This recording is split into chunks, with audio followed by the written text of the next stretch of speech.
Hello दोस्तों, स्वागत है आपका हमारे चैनल पर। Uttar Pradesh judicial services exam जो है किसी भी वक्त अब नोटिफिकेशन आ सकती है। इसमें प्रीलिम्स जो है 2021 में कंडक्ट होगा। इस वीडियो में मैं आपके साथ डिस्कस करूंगा एक क्विक वे में इंडियन एविडेंस एक्ट के ऊपर कुछ इंपॉर्टेंट केस लॉज। ये जो क्वेश्चंस की फॉर्म में होगा, ऑब्जेक्टिव क्वेश्चंस की फॉर्म में होंगे ये केस लॉज जो है। 5 केस लॉज हम इसमें डिस्कस करेंगे। आपको देखना है कि 5 में से आप कितने सॉल्व कर पाते हो और आपका स्कोर जो होगा वो आप मुझे कमेंट सेक्शन में लिख कर भेजेंगे, राइट। और एक और अनाउंसमेंट है यहाँ पर, उत्तर प्रदेश जुडिशियल सर्विसेज के लिए ऑलरेडी कोर्स जो है हमारा फुल फ्लेज कोर्स जो है वो प्लेटफॉर्म पे अपलोड हो चुका है। आप जाइए प्लेटफॉर्म पर, डिस्क्रिप्शन में लिंक मिलेगा आपको। डेमो लेक्चर्स हैं वहाँ पर। लोकल लॉज और जो हमारे नेशनल लॉज है वो सारे के सारे कवर किए अलॉन्ग विद लैंग्वेज।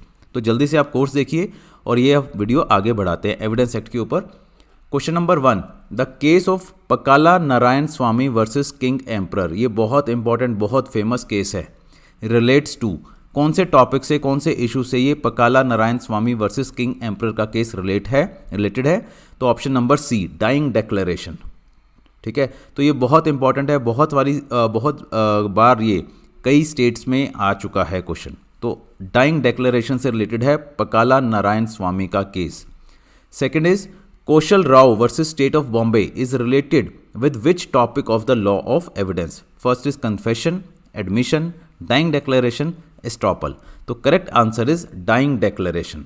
तो अगर आप फर्स्ट क्वेश्चन देखेंगे पकाला स्वामी वाला, ये भी डाइंग डिक्लेरेशन के ऊपर था और कौशल राव वाला भी डाइंग डिक्लेरेशन के ऊपर ही ये केस लॉ है। Question number 3, which one of the following cases directly related to 32 subsection 1 of Indian Evidence Act? अब 32(1) में क्या था? आप देखेंगे dying declaration. Dying declaration again फिर से पूछा गया और इसके लिए करेक्ट ऑप्शन कौन सा है जो अभी हमने फर्स्ट क्वेश्चन में पढ़ा? पकाला Narayana Swami versus King emperor. तो अब मुझे लगता है कि अगर ये कोई क्वेश्चन आपसे पूछा गया पकाला नारायण स्वामी का, तो dying declaration 32(1) Indian Evidence Act, अब ये कभी नहीं भूलोगे। अब question number 4, even a student may be treated as an expert under section 45 of Indian Evidence Act 1872.